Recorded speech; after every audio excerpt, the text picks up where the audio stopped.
bonjour à vous deux, Jeanne Darche, Charles Cormier. Vous êtes deux figures de proue de l'archivage numérique. Aujourd'hui, à l'ARAQ, j'ai la chance de vous rencontrer en entrevue dans le cadre de mon rôle de reporter étudiante. Mon nom est Abigail Sims. Merci de vous joindre à nous aujourd'hui. Un plaisir, merci de l'invitation. Donc, j'ai quelques questions pour vous. Je vais commencer d'abord en abordant le sujet de votre parcours. Vous avez tous les deux un parcours relativement conventionnel dans le milieu de l'archivistique. Vous avez commencé comme technicien, technicienne, puis vous avez évolué vers un poste qui est plus un conseiller analyste en gestion documentaire.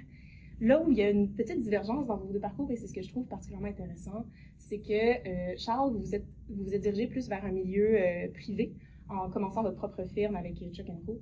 Alors que Jeanne, vous êtes resté beaucoup plus au public avec votre implication à l'INRS et maintenant à la STM. Félicitations. Qu'est-ce qui fait que vous avez choisi cette direction-là pour votre parcours professionnel? Et quelles sont, selon vous, les différences entre ces deux milieux-là? En fait, je pourrais commencer. La raison pour laquelle j'ai passé de public à privé, c'est qu'à un moment donné, avec les projets, il y avait une lenteur avec la bureaucratie qui s'installait. Tu sais, malheureusement, c'est des grosses machines de public. Et plus je m'en allais, plus j'étais blasé et je ne me voyais pas passer 35 ans de ma vie dans le public. Ce qui a fait en sorte, à un moment donné, que je connaissais un tech-doc qui était d'une firme avec qui je travaillais. Il m'a proposé, il m'a dit « Hey Charles, il y a un poste qui s'ouvre chez Sima Plus ». Et c'est là que j'ai fait le switch pour aller au privé. Et je ne regrette pas, parce que oui, il y avait des lenteurs dans les projets, autant au privé qu'au public, mais c'était beaucoup plus rapide, disons. Et quand on finissait quelque chose, on passait à un autre direct, donc il y avait tout le temps d'action. De mon côté, j'ai commencé par travailler 10 ans en bibliothèque publique. On développe beaucoup le sens du travail, là, pour qui on travaille, en quoi notre travail aide les personnes. Puis dans ce parcours-là, c'était tout le temps ça. Dans les bibliothèques publiques, on aidait les citoyens, mais après, dans les bibliothèques scolaires, on aidait directement les élèves, par exemple, à développer l'amour de la lecture. Puis quand j'ai continué après en gestion documentaire, pour moi, ça faisait du sens que si j'aidais les processus administratifs à devenir plus efficaces, nécessairement, je contribuais à la mission de l'entreprise. Puis ça, c'était la santé. Fait que pour moi, ça me tenait vraiment à cœur, ça, cet impact-là positif sur les résultats, finalement, du réseau de la santé. C'était pareil au niveau universitaire. Plus les processus administratifs vont bien, plus les professeurs sont capables de faire leur job, d'enseigner, de transmettre, de former des étudiants, des chercheurs, des futurs professionnels. Ça continue avec mon poste actuel où, encore une fois, il y a une cause sociale, un bénéfice pour la société. Ma prochaine question, c'était qu'est-ce qui vous passionne dans le métier d'archiviste? Je crois comprendre que c'est, entre autres, la mission de l'organisme pour lequel vous travaillez. Oui, mais en fait, je suis ce que j'appelle, en tout cas, une trieuse classeuse. Tu sais, quand tu es un enfant, puis tu tries déjà tes jouets par couleur. Fait que c'est ça, en fait. Je suis une bonne organisatrice. J'ai juste trouvé le métier qui matche parfaitement avec ça. Je comprends tout à fait ce sentiment. Je partage ce genre de trait. En fait, moi, quand j'étais petite, je faisais des listes. Voilà. Ouais. On fait des listes. On des identifie collections. les pots d'épices avec le nom des épices. Ça n'empêche pas que mon bureau de travail peut être en bordel. Mais c'est ça, j'ai tendance à aimer organiser les choses, puis à voir l'organisation, alors que les autres ont de la misère à percevoir comment s'organiser. Fait que c'est juste ça, c'est cette force-là qui a fait la carrière que j'ai aujourd'hui. Puis moi, je suis un archiviste mal archivé dans la vie. Donc, je suis aucunement trieur, classeur. Je ne sais pas pourquoi je me suis ramassé en archivistique à la base, mais j'aimais les documents. Je voulais m'en aller soit en archive historique, soit en bibliothéconomie. Et dans mes stages, je me suis rendu compte que je n'étais fait ni pour un ni pour l'autre. Donc, j'étais allé en gestion documentaire. Mais au fil des ans, ce qui m'a vraiment fait triper, c'est la stratégie, déployer quelque chose et surtout la formation, amener les gens à développer leur expertise en gestion d'information, etc., pour améliorer les processus et les opérations dans une organisation. Ce qui est une de vos missions chez Chuck & Co, d'ailleurs, avec toute la formation et l'accompagnement que vous offrez. Exact. Super. Ma troisième question, vous avez parlé beaucoup d'innovation dans l'atelier que vous avez présenté ce matin. C'est un angle que vous avez choisi d'aborder avec nous. Qu'est-ce que signifie le mot innovation à vos yeux?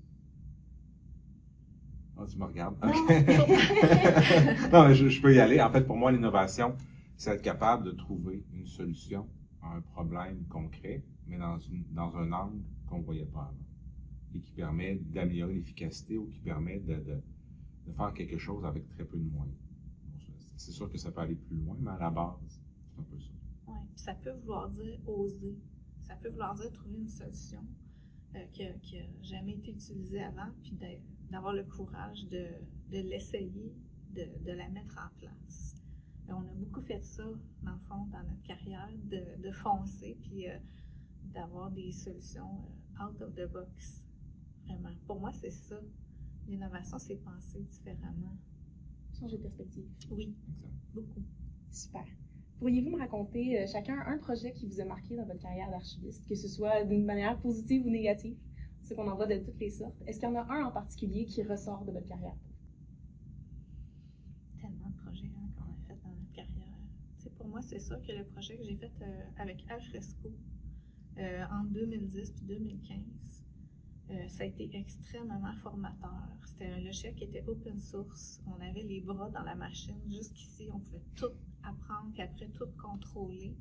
Puis ça a défini tout le reste des projets que j'ai faits par la suite. Ça a été le projet le plus marquant. Super. Mais si on va dans les projets les plus marquants, moi, je pense que c'est mon projet au ministère des Transports, le déploiement de LiveLink d'OpenText à l'ensemble des directions territoriales. Je pense que ça a été le projet où on a appris, avec les Jean-Philippe, en tout cas la gang avec qui j'étais à l'époque, là, où j'ai eu l'impression d'avoir fait la guerre. On se faisait pitcher sur la Côte-Nord en avion, on déployait à Saint-Pierre, et on passait à d'autres places, et ça fait en sorte qu'on a appris comme si on était dans les tranchées. Là. Ça a tout le temps été ça l'image. Là. Puis après ça, c'est ce qu'on utilise maintenant comme base pour développer. On est rendu ailleurs, mais ça a été la base de ce que je suis devenu. Mais c'était vraiment le bon mot, on était à guerre. Parce qu'on faisait quelque chose qui n'avait pas été fait avant. Fait que c'était.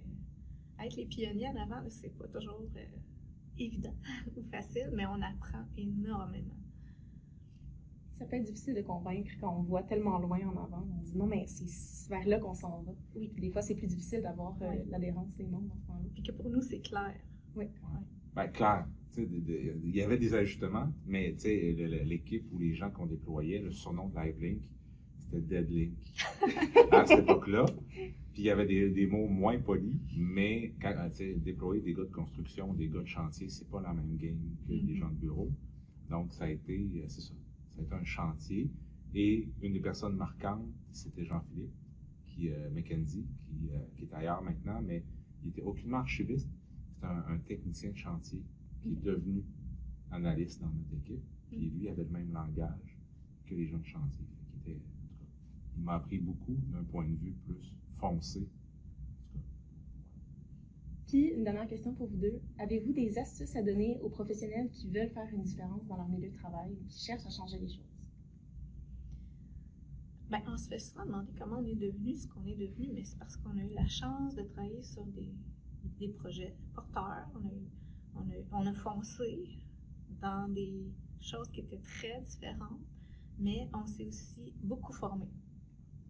Beaucoup. Fait que, il faut aller dans les congrès, il faut s'auto-former, il faut aller apprendre en dehors de l'archivistique, en dehors de la gestion documentaire et de la gestion d'information.